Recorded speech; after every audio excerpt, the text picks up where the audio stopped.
ఏమే ఇక్కడ మీరుండండి. టెలిగ్రామ్ వచ్చిందని చూడు. ఏమిటది? టెలిగ్రామా? అవునండి.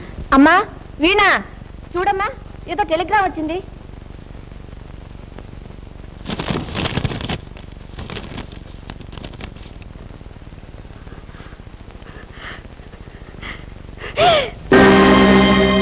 అమ్మా వీణా, ఏమిటమ్మా, ఏమైంది, ఏం జరిగింది చెప్పలేదమ్మా. ఏమిటమ్మా అది? ఏముంది టెలిగ్రామ్ లో? వీణా ఏమండి, ఏమిటండి? అయ్యో ఇందులో ఏముందో కాస్త చదివి చెప్పనైనా. మురళి గారు ప్లేన్ యాక్సిడెంట్ లో చనిపోయారండి.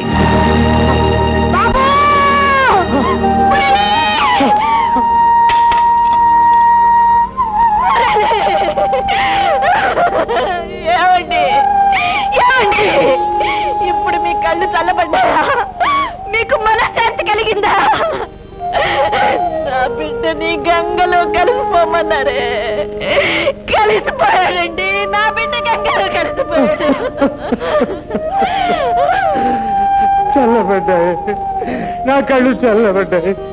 నాకిప్పుడు శాశ్వతంగా మనశ్శాంతి చిక్కింది. నా బంగారాన్ని నా చేతులారా గంగలో కలుపుకున్నాను, గంగలో కలుపుకున్నాను. అన్నపూర్ణ, అన్నపూర్ణ,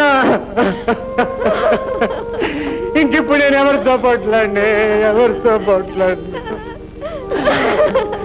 జరిగింది, నాకు తగిన శాస్త్రే జరిగింది. ఈ పాపాత్ముడు తగిన శిక్షనే అనుభవిస్తున్నాడు.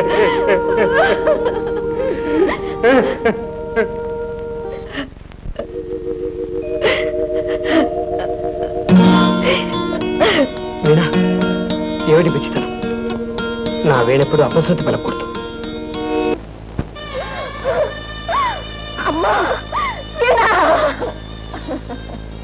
పాల సముద్రంలో పుట్టిన లక్ష్మీదేవిలాగా పచ్చగా కలకల్లాడుతూ ఉన్న నిన్ను చూడలేక విధికే కన్నుకుట్టిందా తల్లి? ఇంకా సేపట్లో హృదయం లేని ఈ సమాజం నీ సౌభాగ్యాన్ని దోచుకోబోతుంది తల్లి, దోచుకోబోతుంది. కరుణ లేని ఈ సమాజానికి భయపడి కన్న తల్లిగా నా బిడ్డను రంగుపోయినా ఒక బొమ్మను చేసి మూల కూర్చోబెట్టాను. కానీ 5వ తనానికి అర్థం తెలిసిన అత్తగా నీ నొసట కుంకుమ దిద్దిన ఈ చేత్తో తిరిగి తుడిచివేలేనమ్మా. ఈ అమంగళం జరగడానికి వీల్లేదు, వీల్లేదు. నదికి విధికి ఎదురేది ప్రయోజనం లేదత్తయ్య. అమ్మా వీణా,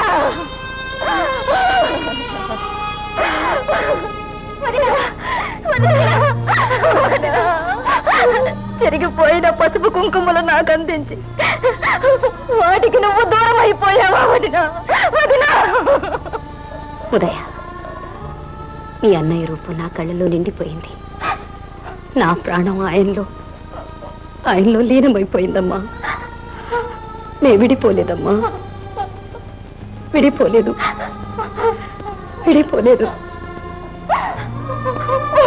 ఏడ్చి ఏడ్చి కళ్ళు నెత్తురు చుమ్ముతున్నాయి.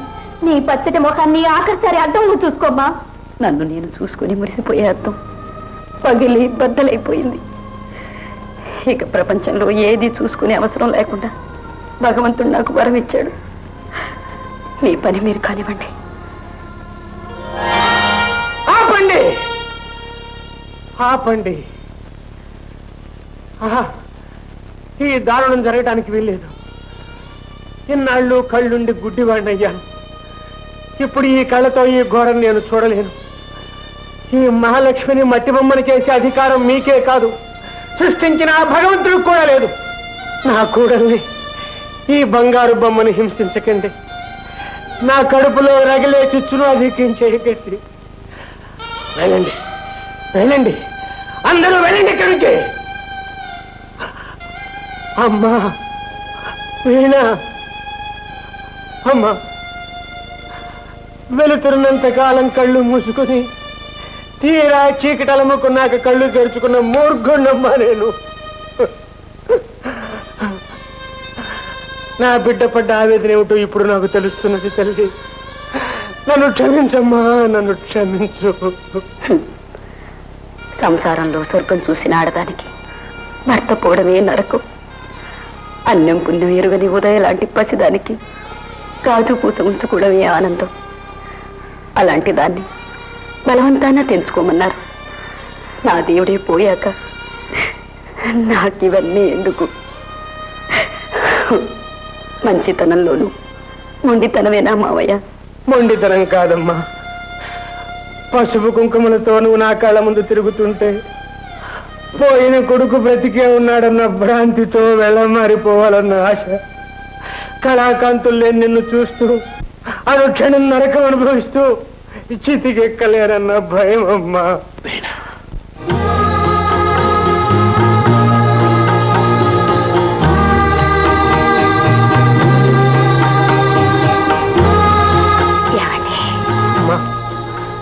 నీ కుంకుమ రేఖలో వాడిని చూసుకొని, నీ గాజుల గలగలలో వాడి నవ్వులు వింటూ నన్ను కళ్ళు మూయనీయమ్మా. అమ్మా, నేను నీకు మావన కాదమ్మా, కన్న తండ్రిని అనుకో. ఈ ముసలివాడి ప్రార్థన కాదనకమ్మా. పదమ్మా, ఇంటికి వెళదాం. పద.